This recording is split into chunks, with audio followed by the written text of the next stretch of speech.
बच्चों, 8th class, विषय Hindi, chapter 13, Ashok Vatika में सीता।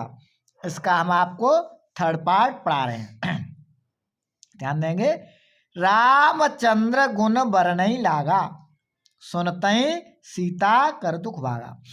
यहाँ हनुमान जी पेड़ पर बैठे हुए, अशोक वृक्ष पर बैठे हुए रामचंद्र जी के गुणों का वर्णन कर रहे हैं।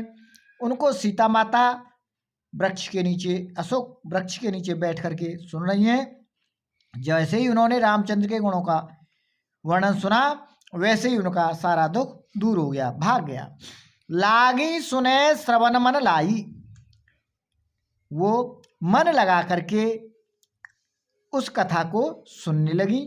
आदेव ते सब कथा सुनाई, हनुमान जी ने प्रारंभ से लेकर के और सीता हरण तक की सारी कथा सीता जी को सुना दी। श्रवणामृत जय कथा सुहाई, कई सो प्रगट हो तकिन भाई। सीता माता कहने लगी, जिसने श्रवणों को यानी कानों को अमृत जैसी प्रिय कथा सुनाई है, वो मेरे सामने प्रकट क्यों नहीं होता। हे भैया, जिसने ये कथा सुनाई है वह मेरे सामने प्रकट हो। तब हनुमंत निकट चले गए, फिर बैठी मन विस्मय भयऊ।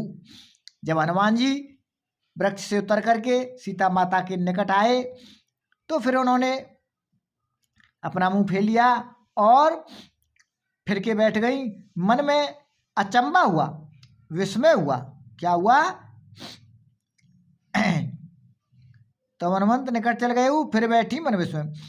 हनुमान जी ने फिर कहा, राम दूत में मातु जानकी, सत्य शपथ करुणा निदान की।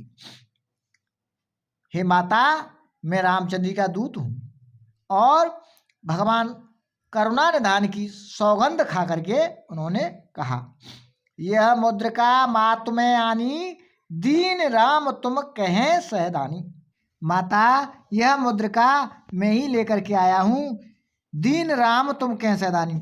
रामचंद्र जी ने इसको आपके लिए पहचान के लिए दिया है। नरवा नरय संग कहो कैसे, कई कथा भय संगत जैसे। माता जानकी बोली कि नर और बानर मीन्स पुरुष यानी मनुष्य और बंदर का संग कैसे। फिर हनुमान जी ने वो सारी कथा, जिस तरह से उनका मिलन हुआ सुग्रीव के यहाँ, वो सारी कथा उन्होंने कही। कप के वचन सप्रेम सुने, उपजा मन विश्वास, जाना मन क्रम बचन यह कृपा सिंधु करदास। हनुमान जी के वचन प्रेम सहित सुन करके सीता माता के मन में विश्वास हो गया, दृढ़ विश्वास हो गया। जाना मन क्रम वचन है, उन्होंने ये पहचान लिया मन कर्म और वचन से सभी प्रकार से यह कृपा सिंधु करदास, ये कृपा सिंधु श्री रामचंद्र जी का सेवक है, कृपा सिंधु श्री रामचंद्र जी का दास है।